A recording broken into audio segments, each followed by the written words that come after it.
สะออนมันพี่น้องสะออนมันตกได้ตกดีดีเหรอสบายดีเด้อท่านผู้ชมสบายดีกันอีกทีหนึ่งพี่น้องเฮาก็สิถ่ายคลิปมันนี่แหละนี่น้ำพายกันล้นแล้วพูปลาบืนแล้วพี่น้องหนาวยังบ่พอพ้นมันนำอีกแต่สบายดีกันบ่สุขุทุกคนสมองสุบอนพี่น้องลูกก็จักอยู่ไสรถก็บ่แม่นจอดตากฝนได้นี่นะปกตินะมันวิดฝนแล้วเลยจอดชะนีแหละมันประมาณ8-9 โมงเลยตะเวนมันอวยไปทั้งขางเลยแดดมันวิดคันเอามาไว้นั่นนี่นะแดดมันบวิดพี่น้องมาไว้นั่นนี่นะแดดมันบวิดจนเที่ยงแดดมันจังวิดแบบนี้นะหัวมันแหละนั่นไว้แล้วมานี่ผัดฝนเบิดฝนยังบ่เบิดแบบนี้ข้างเบิ่งกันฝนลายมือก็สิแหวเขามานี่คือเก่าแล้วบ่ได้อีต้นโหลดมันตากฝนโพดพี่น้องปกดีอยู่2 สั้นพี่น้องทั้งในกับเสือทั้งนอกกับผานี่แต่เสียได้เจ้าสิไว้บ่ผู้ฝนกับฝนนี่เลียหรอลูกกาเขามาบุญนอนบ้านแล้วกับบริชนกับแม่พี่น้องป้าอยู่ตะเฮือนเขาหมดแล้วสบายคักวันนี้ป้าพี่น้องโอ้ยแม่นเดือน6อีต้นเขาเจ้าเด้พี่น้องไปที่พบพ่อกันเขานอนแมบน้ำกาสู่เด้ออีต้นเด้พี่น้องเอ้ยมาซ้ำมาตกน้ำไว้ใส่ก่อนเด้อพอบ่ได้เปิดน้ำพี่น้องพอได้ล่างนั่นล่างนี่ปลามันเห็ดพี่น้องน้ำในน้ำพักมันเห็ดขากเห็ดเน่ลินี่ลงแบบบ่ได้เกรงใจใครเลยบ่ได้เกรงใจมนุษย์มานา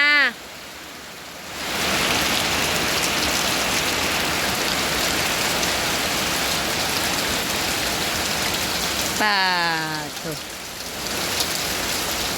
พายุจักพายุยังว่าลืมสื่อมันเลยพี่น้องนำพายตึงเป็นตึงล่นเป็นล่นไปเลยปีนี้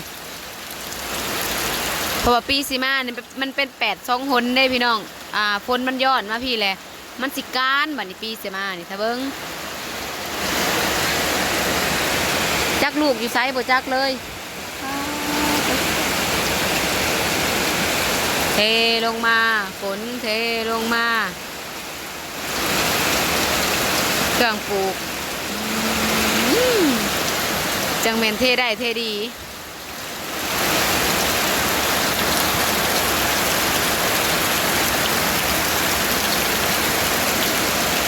ผู้หูน่ะน้ำจนกายอันไหนไป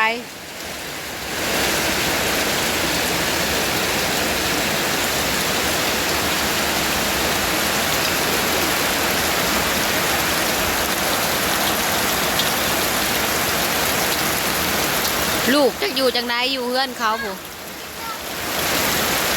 แล้วบ้านน้อง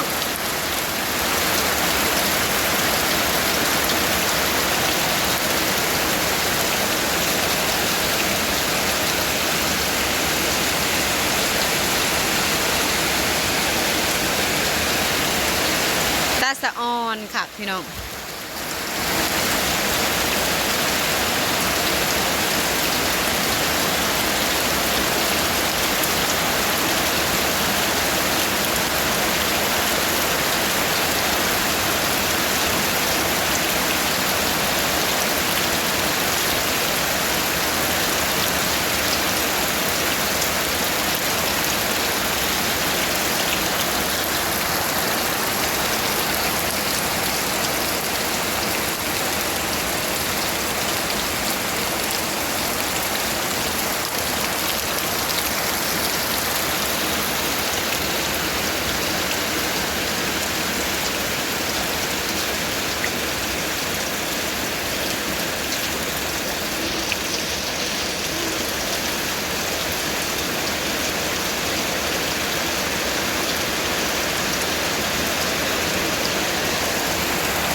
มาจะยืนถ่ายคลิปบไดอัดประตูเปื้อนซ้ำ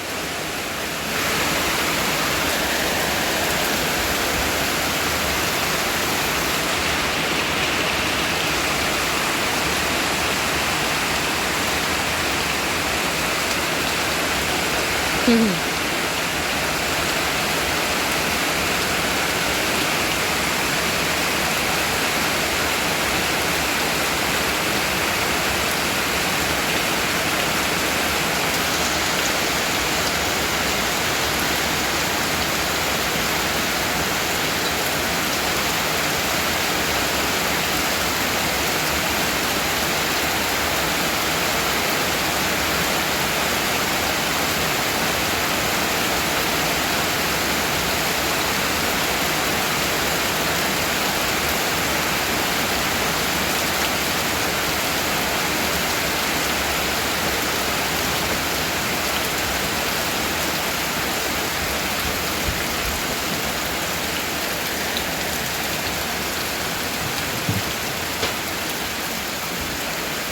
๊บเดียวนำลายหลากเลยเฮ้อพี่น้องอันตรายพายุเดเบิร์ดมันจ้าเลี้ยวมาอีก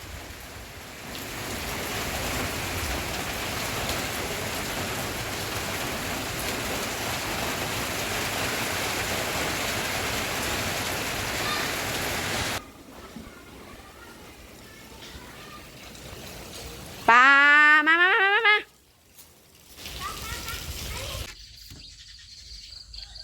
สืบต่อพี่น้อง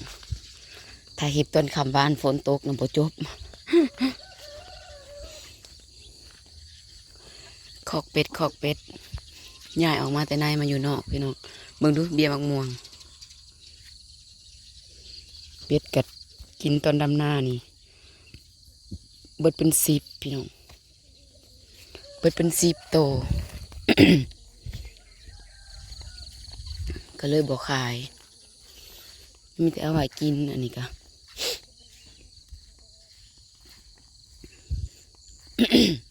หน่อไม้ขึ้นลายสิไปเบิ่งหน่อไม้สิทำพอสิแกงมื้อนี้บ่เบิ่งท้องฟ้ามื้อนี้คือสิแบบ มื้อนี้ท้องฟ้าคือสูงขึ้นพี่น้อง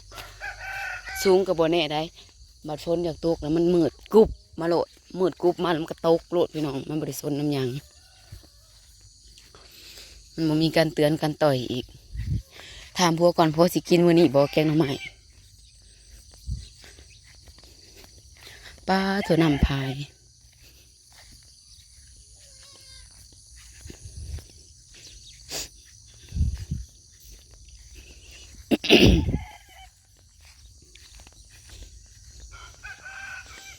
บรรยากาศพี่น้องเมฆเจ้าพูนะ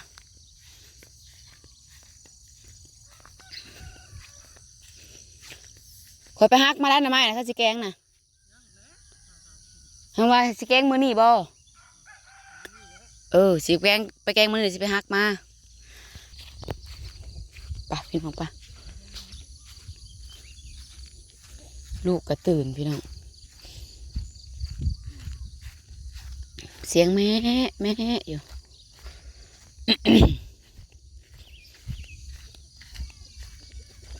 หายเห็นแม่ปะเนี่ย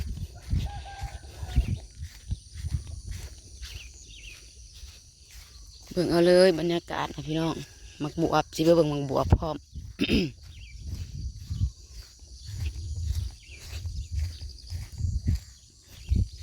ผัวสิแกงเองนะจ๊ะ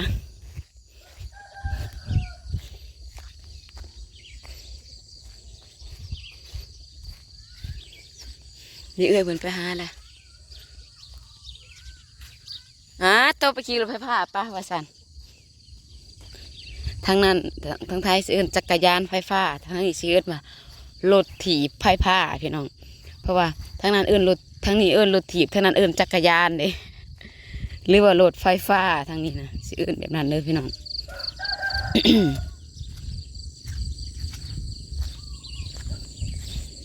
หน่อไม้ฝนตกดีพี่น้องเดือน12แหละแถมฮดอีกซ้ำสิกินสิฮดไปเรื่อยๆแบบนี้บัดเดือน6เด้อมันสิบ่มีฝนพี่น้อง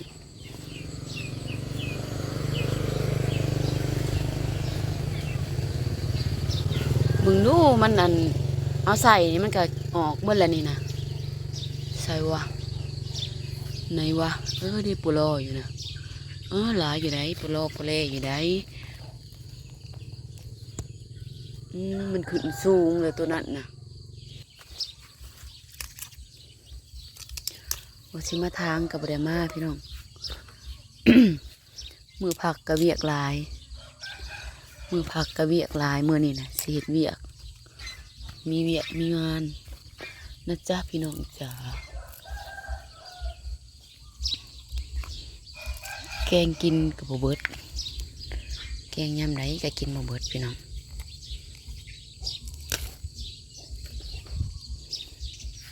เมนูนี่ปูรูปูรูอยู่พี่น้อง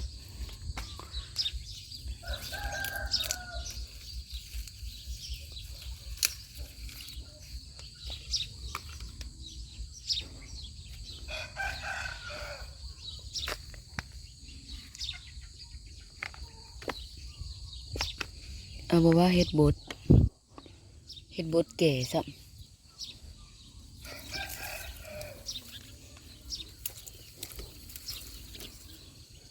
ป้าพี่ทางนอกพวกพี่น้องปุ๊สิได้ออกนอกกูแล้วพุ่นนะออกนอกก่อนทางนอ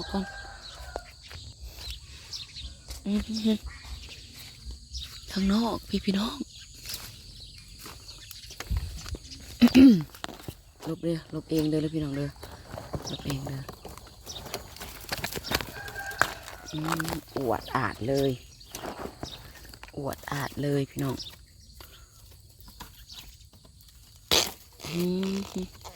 ฟังเอาเสียงฮักพี่น้องเสียงฮักอวดอาดเลยใส่ไม่ใส่อีกมันมีแหนงมันเบิ่งเอาแหนงมันก่อนไปเบิ่งกอนั่นก่อนพี่น้องเพราะว่านี่นะกอต่ำหน่อต่ำมันลายอยู่กันกาว่าพอแกงแล้วก็สิปะ สิเอาแต่ตัวมันอันนั้นเอาแต่ตัวมันยาวป้าตัวแหนงพี่น้องทีเห็นบอกแหนงอันนี้มันก็หักถิ่มไปเลย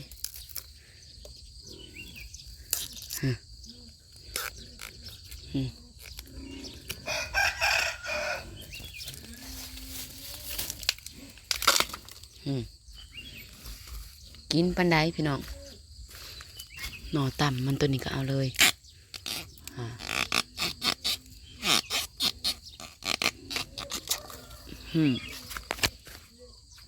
นู่นนี่ขึ้นอีกแล้วนี่นู่นนี่ปงอีกแล้วนี่ป้าตัวนี้ก็ตัวนี้ก็จนว่าขึ้นหดสิพี่น้องไอ้ผู้หักลงสิวันไหนสักผู้ไม่ได้เห็น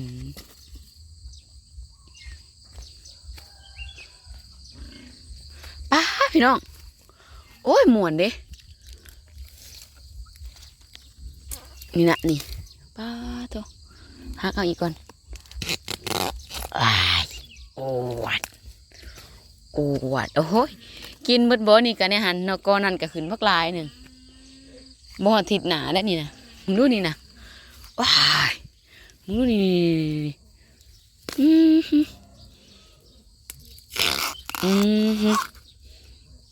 ม่วนเด้พี่น้องเอ้ยอวดอาดฮักทิมอันนี้มันก็ได้ขี้เก็บเอามาใส่ก้อนนั่นน่ะลงเบิดแหละนี่นะนี่เอาบริเบิดด้านนี้นะคันเสียให้เอาอีกหน่อต่ำในก้อนนั่นน่ะก็บริอึดหน่อต่ำในก้อนนั่นน่ะก็มีมันบริเห็นมันได้มันขึ้นนะ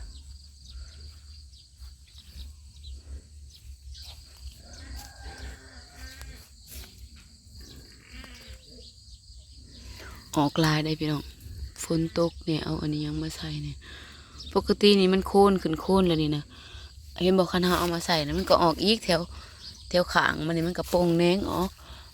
ตัวไหนนะพี่น้องเห็นบอกนั่นนี่หน่อในนี่มันขึ้นตัวไหนบ้านี่นะมันออกข้างในกอผู้เลยเอาบ่ได้บ้านี่นะฉะนั้นมันที่อยากออกในกอนี่นะ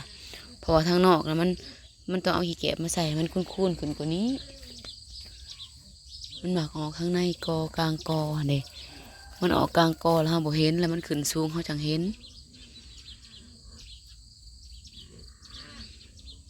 พ่อบอกว่าโอ้ยแหนง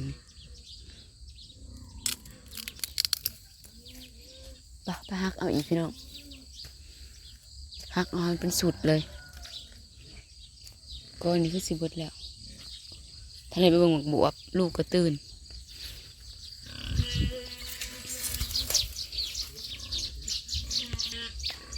แกงสำได้พี่น้อง